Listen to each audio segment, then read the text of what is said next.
Good morning and welcome to Open Arms Church. I'm Miss Lisa and I'm here to bring you our Sunday school lesson today. But before we get started, I wanted to have a big shout out to all of the moms out there. Today is Mother's Day. And so I know it's going to be hard this year because we can't do like what we normally do in church and make crafts for our moms.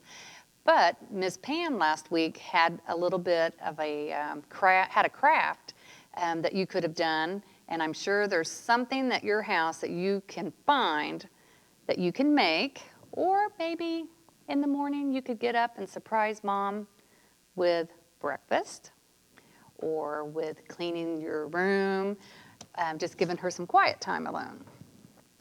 So how many of you have ever wondered how Mother's Day got started? You know, we have holidays for Father's Day, Mother's Day, we have Grandparents' Day, we have all kinds of special days.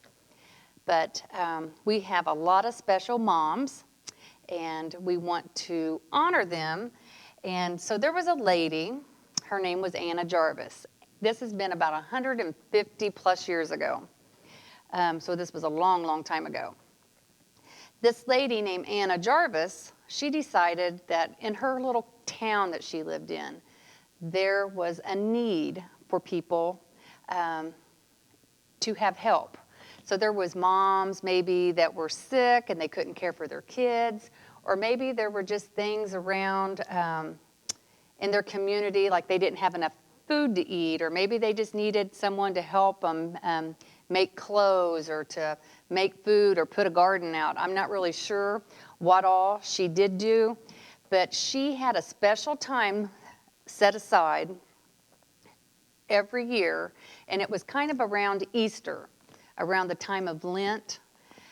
She wanted to do something to help moms, and so they called it Mothering Day. So what her and some of her friends would do, they would go around in their community and they would try to help other moms. So after Anna passed away, she had a daughter named Anna as well. So her daughter, Anna, wanted to do something to kind of remember her mother by. She wanted her legacy to, live on.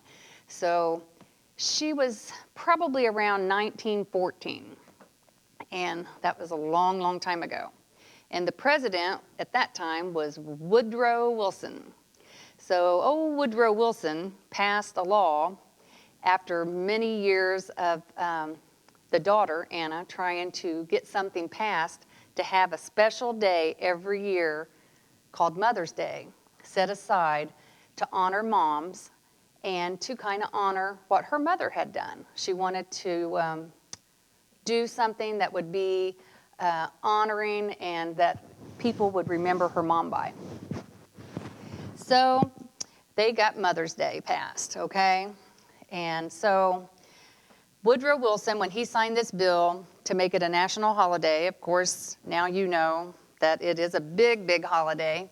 And I have a big card here that I've got for my mom, but we can't tell her, but she doesn't watch YouTube, so she won't hear me. But this is her Mother's Day card. So we can do all kinds of things. It doesn't have to be big gifts, and that was one of the things that Mrs. Jarvis didn't want. She didn't want people to make it all about big gifts and going to the store and spending money and all that. She wanted it to be like what her mom had done, going and making something homemade from home, or just kind words to your mom, which we're going to talk about that. But just something like a card, or go outside and pick a flower. It doesn't have to be anything special. Our moms, they don't want all of that. They just want our love, and they want us to just be with them and spend time with them and things like that. So it's not all about going out and having to spend all this money and doing all this. It's just about showing your love and helping. So that is the story of how Mother's Day got started, okay? So we know that there's a lot of moms in the Bible, and Mary, of course, was Jesus' mom, and we've talked about that in our Sunday school class. that Mary was a very special mother. And we talk about Ruth and how Ruth in the Bible, she had a daughter-in-law named Naomi, and we've talked about that. And there's Hannah, and Hannah was Samuel's mother. So there's lots of mothers in the Bible that we've read stories about and we've talked about in our Sunday school classes. But today I just want to say that, we're to honor our mothers and fathers. We have the 10 Commandments. And I know you all have heard the 10 Commandments.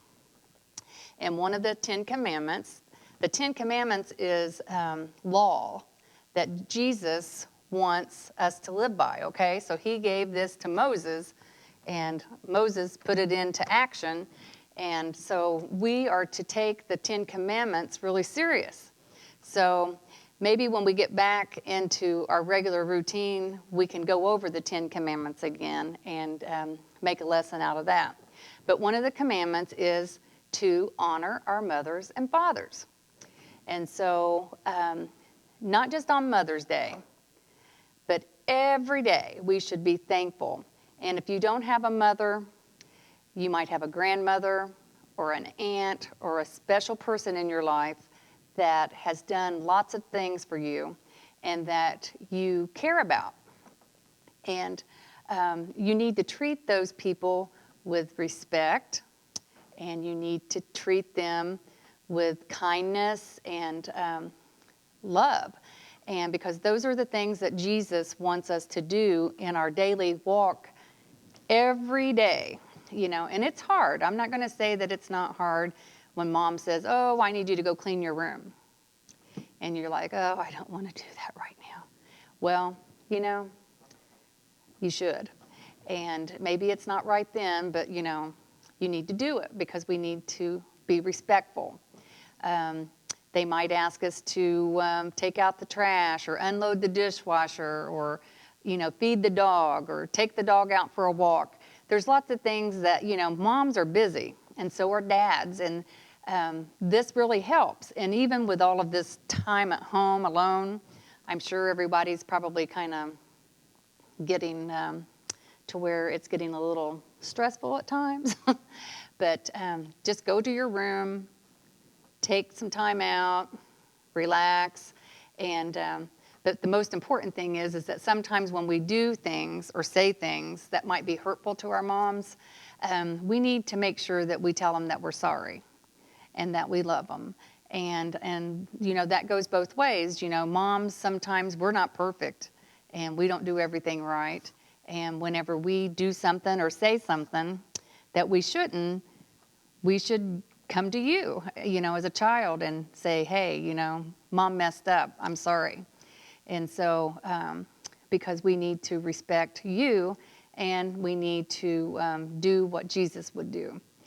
And so I don't know what all you guys are going to be doing for your moms this year, but our church is having a drive-in service. And so with our drive-in service, it's at 3 o'clock today, and it's going to be in the parking lot. So I want you to encourage your dads or your moms and all of you to come up, and there'll be instructions on, people can't get out of their cars and run around, but you can just come up with your mom, sit in the car, and I'm sure it's going to be fun. We're going to give away some prizes, and we are going to honor our moms, so there'll be something special for each one of you kids to give your mother or your grandmother or your aunt or whoever you come with. And so I just want to say that I miss you guys a lot. I really do. And I can't wait till we can get back in and start doing things and get back to some normalcy. But again, we've been blessed to be able to do this. And I hope that you guys are learning. And I love you, and I will see you next week.